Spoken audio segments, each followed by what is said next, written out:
So what were some differences you guys heard in that song? Well, the intro right off the bat was different for a Love Bite song, I think. Like that was, I mean, right away, you listen to the first 30 seconds and you're like, this doesn't sound like Love Bites that I normally have heard in the past. Go ahead.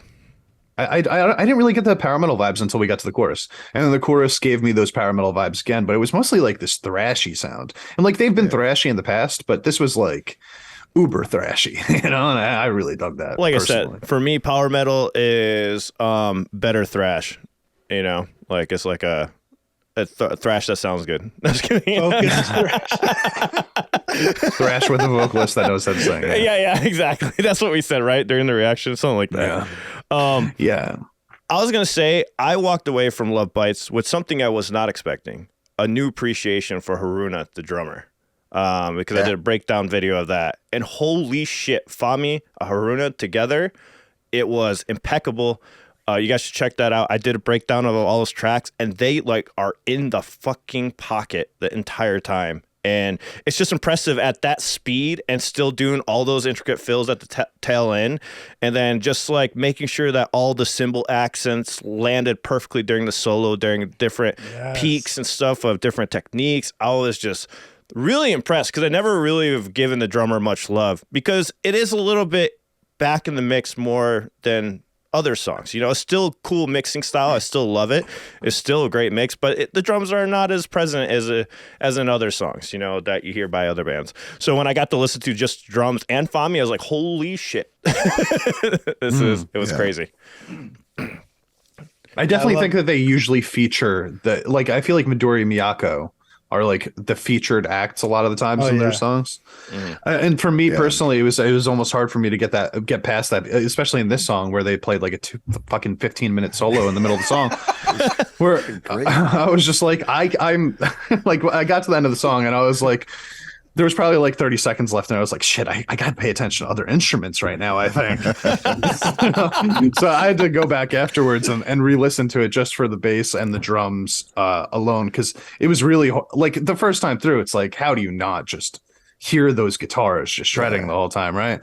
So when I went back and listened to it, I was just like, yeah, man, like they are definitely doing some sweet stuff in this also. It's just hard to notice the first time around. If this is what we're going to get moving forward and along with some variation, because there is Love Bite songs I liked before, but it's only like a handful of them that I'll go back and listen to over and over again. If it's just like this song, but like even more evolved, I'm going to love Love Bites. Like they'll definitely be right up there for me if they keep coming out like this. But Ryan, what did you think overall? Things that stood out for me was, I mean, same for you, the bass and the drums. Obviously the bass, Fami has and you know, no, I don't mean this is disrespectful at all, but a more creative style as opposed to just Justin in the pocket style. Although they were able to just really support the song, there's a lot of interesting stuff to listen to bass wise instead of just being a solid bass line, you know. And Mio is a super solid fucking bassist, and I'm not saying she never did anything interesting. It's just Fami is obviously a little more creative in you know, what kind of line she plays. But Haruna was definitely like, I wondered while I was watching, like, was I not paying attention to her drums before, or is she doing some more stuff? You know, it seemed like she was doing a little more than usual. Instead of just kind of trucking along, she was like throwing in some accent stuff. I wonder if Fami's bass playing didn't kind of push her, you know, like not push her, but get her to want to do different accents just because she had something else to play to. Yeah. Well, that might be my Yeah. You gave me a video idea, Ryan. I'm going to look into that. That's such a, dude. Like, I mean, seriously, I didn't realize that till right now. Like, well, maybe the addition of the bassist kind of made her change the way she plays and she could do some more, this song was so good, I made 5 videos on it, like already. I've been working on one for like 2 weeks, and Alan's put up 5. I can't wait for yours, Wave. Your videos are awesome, though. I love how you do yours with that the style of Sami's vocals, though. I mean, everything about it was different. Like even Midori Miyako's solos, they were. I mean, expect them to be that awesome, but it was just everything would kind of just leveled up, you know. And maybe it's the addition of this other person with a different way of approaching things. kind of freed up, freed their minds a little bit. I don't know. I loved it.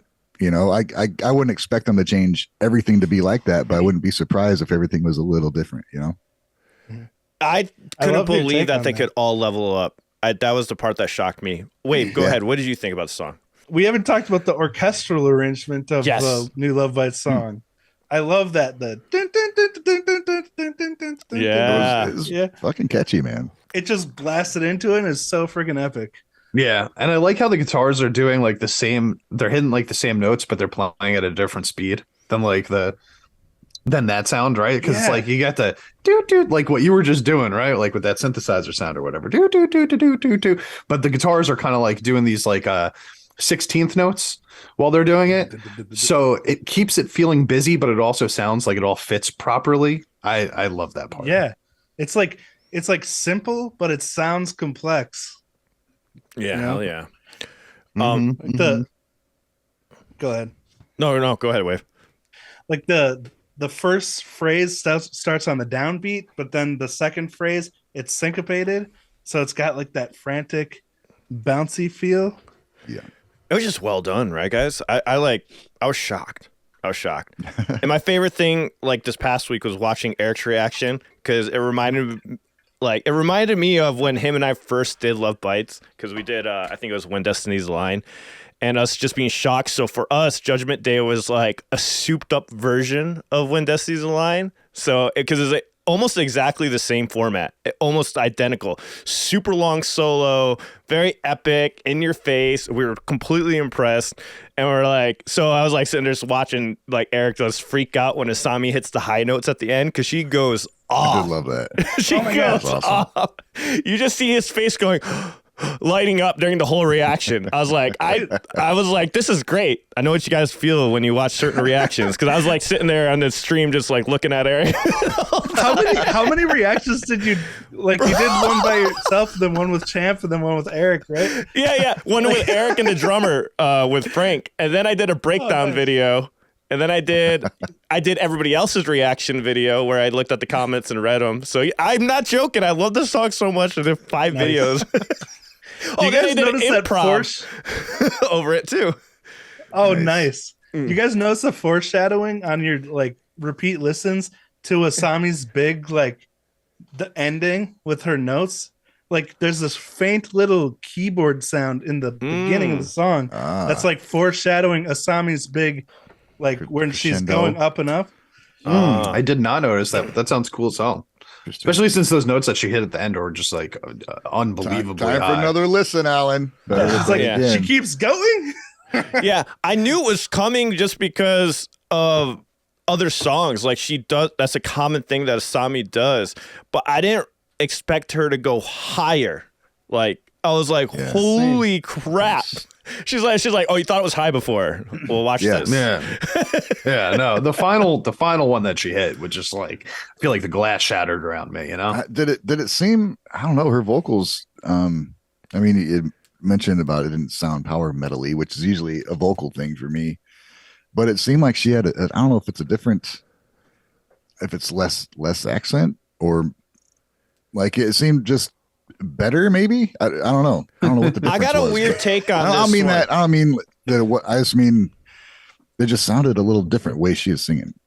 I think, in my opinion, it actually sounded like she had more of an accent, and here's why. Because when I soloed out her vocals, I was like, oh my gosh, she really doesn't enunciate. Because like before, I never really paid attention. I just paid. But what she does is she does it so flowingly that it didn't even matter. Yeah. So what I felt on this one was that she was so in a flow that it didn't even matter. Like, you know what I mean? So maybe that's it. She's more worried about the melody as opposed to trying to pronounce the words. I also think it's part of what you said originally, that it's not one of the more power metal-y songs, because there's a couple of tracks that I've heard from. Every time I like her vocals the best, it's the more thrashy songs. And I think that she just works really well with those, like, I don't know, maybe shorter phraseology and like just like more of that speedy. I don't know. It's like I don't love this super high power metal vocals most of the time either. So when it's in the structure of a thrash song, I don't know. I think it just feels more appealing personally to me. What do you guys think about this comment that was brought up? I think Champ brought this up. He said it had some Unlucky Morpheus vibes. Huh. What did you I guys? don't know Unlucky Morpheus well enough to comment that. And I was like, I gotta agree with that because it was mainly the piano, the keys, and everything that give it the Unlucky Morpheus vibe, and I did feel that. It's especially during that part that Wave was humming so brilliantly. Was that you that said that, Champ?